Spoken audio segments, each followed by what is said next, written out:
서학개미의 꿈은 미국 시장에서의 수익이겠죠. 미국 증시 흐름부터 이슈까지 한 큐에 해결해 보는 시간입니다. 간밤 뉴욕 증시 3대 지수는 혼조세를 보였습니다. 다우존스 지수 홀로 하락 마감했는데요. 0.13% 떨어진 43,389선의 거래를 마쳤고요. 나스닥 지수는 기술주들이 강세를 보여주면서 올랐습니다.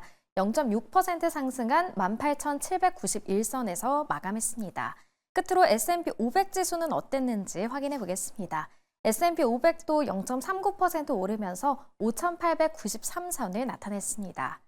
그렇다면 미국 현지에서는 현재 어떤 이슈가 핫하게 떠오르고 있을까요? 미국 증시 전문 유튜버 유산남님과 함께 이야기 나눠보겠습니다.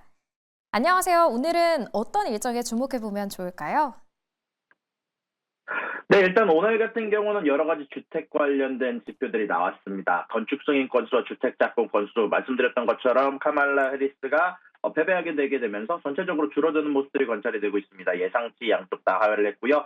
그러고 나서 오늘 발표되는 지표들 사이에서는 애틀란타 연준이 발표하는 GDP에 대한 예상치가 있을 예정이고요. 그러고 난 이후에는 미국 석유협회의 주간 원유 재고, 그러고 난 이후엔 중국에서 발표하는 대출 우대 금리까지 오늘 여러 가지 중요한 스케줄이 발표가 될 예정입니다. 네, 오늘 많은 일정들이 준비되어 있는 만큼 잘 체크해 보셔야겠습니다. 이어서 슈퍼 마이크로 컴퓨터 관련 소식입니다. 어제 주가가 시간의 거래에서 급등했습니다. 사실 이슈마컴은 나스닥에서 퇴출당한 위기까지 겪고 있었는데 어떻게 된 일이죠?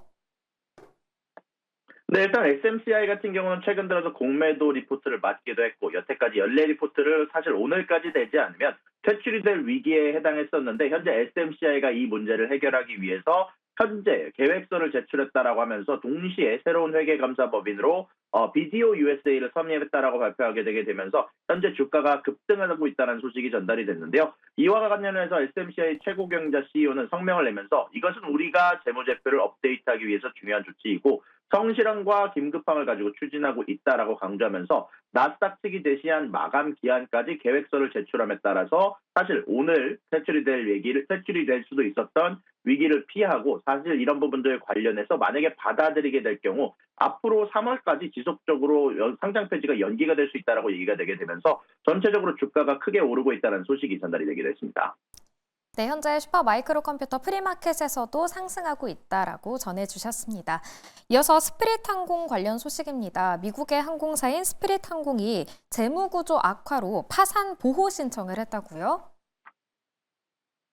그렇습니다. 스피릿 항공이 파산 신청을 했다는 소식이 전달이 됐습니다. 고금리 속에 사실 저가 항공사들 사이에서 어마어마한 경쟁이 있었고 또한 최근에 전통적인 항공사들 사이에서도 저가 관련된 티켓들을 출시하게 되게 되면서 스피릿 항공이 뒤로 밀리는 소식이 나왔다 보니 여기에다가 제트블루와의 기업 인수 계약이 무산되게 되면서 출자 전환과 유상증자를 실시 예정이며 상장 폐지를 전망하고 있다는 소식이 전달이 됐습니다. 현재 제트블루가 경영량에 빠진 스피릿 항공을 인수하려 했으나 미국 정부가 막히기도 했었고 최근 들어서 이런 경쟁으로 인해서 티켓 가격이 내려가고 유가가 올라가는 상황 안에서 지속적으로 어려움을 표현하면서 챕터 11을 뉴욕 남부 연방파산법원에 신청했다는 소식이 전달이 됐으며 또한 이런 부분들 관련해서 내년에 만기가 돌아오는 11억 달러 규모의 채권을 변제할 능력을 상실한 상태다라고 얘기하면서 지속적으로 구조조정과 기업 매각을 추진할 전망이다라고 소식이 전달이 됐습니다. 일단 그런 가운데 안에서도 승객들은 항공편을 여전히 이용할 수 있을 예정이고 기존에 확보했던 마일리지도 사용할 수 있다라고 회사 측은 설명하기도 했었는데요.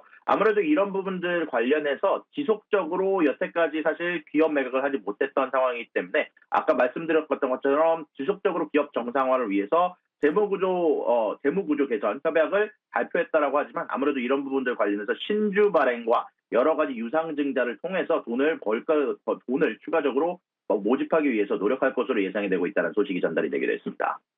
네, 스피릿 항공 그래도 운행은 정상적으로 진행된다는 소식 전해주셨습니다. 요즘 비트코인에 투자하시는 분들도 많으시죠. 이 비트코인에 투자하는 걸로 유명한 마이크로 스트래테지가 이번에는 또 6조 4천억 원어치의 비트코인을 추가로 매입했다고요? 네, 맞습니다. 이제는 마이크로 스트레지가 소프트웨어보다 비트코인 투자로 더 유명해지는 기업이 되지 않았나 싶은데요.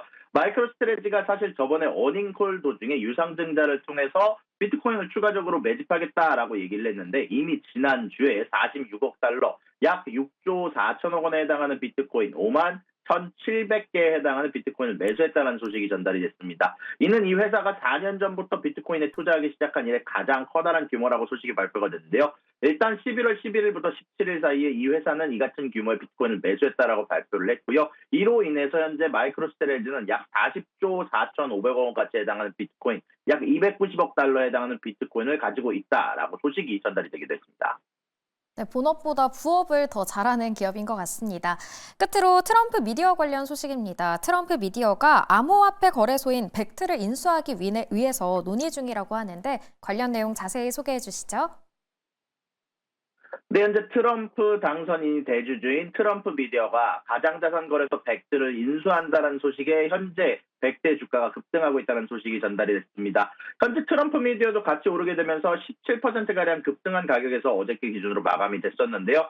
트럼프가 이 벡트를 인수하고 있다는 소식이 파이낸셜 타임즈에 보도가 되었고요. 벡트는 이 소식에 따라서 162%가량 급등했다는 소식이 전달이 됐는데 간단하게 이 벡트 홀딩스에 대해서 여러분들에게 뒤 이야기를 좀 알려드리면 벡트 같은 경우는 2018년에 설립된 디지털 자산 플랫폼으로 암호화폐 거래, 보관, 결제, 로열티 포인트의 교환 등을 지원을 하게 되고 있고요. 현재 ICE가 55%의 지분을 보유하고 있는 가운데 2021년 기준 VPC 아카주슨 홀딩과의 합병을 통해서 뉴욕 증권거래소에 상장이 되었는데 사실 이런 부분들 관련해서 2024년 6월 기준으로는 배정적 어려움으로 인해 매각 혹은 해체 옵션을 검토하고 있었다는 보도가 있었음에도 불구하고 사실 오늘 기준으로 이런 위기를 해결나갈 수 있는 DJT가 벡트 인수를 추진한다는 소식이 있기 때문에 주가가 급등한 것으로 알려져 있고요. 결국 벡트 같은 경우는 간단하게 정리하자면 암호화폐와 로열티 포인트의 거래 및 교환을 위해서 여러 소프트웨어나 API 플랫폼을 제공하고 이를 통해서 소비자나 기업들이 디지털 자산을 효율적으로 관리하고 활용할 수 있도록 지원을 하게 되게 되는데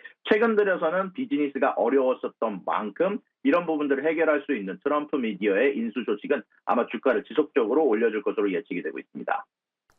네, 벡트 어제도 주가가 크게 올랐는데 지금 프리마켓에서도 오르고 있고 앞으로도 주가가 오를 수 있다고 정리해 주셨습니다. 오늘 말씀은 여기까지 듣겠습니다. 지금까지 미국 증시 전문 유튜버 유산남님과 함께했습니다.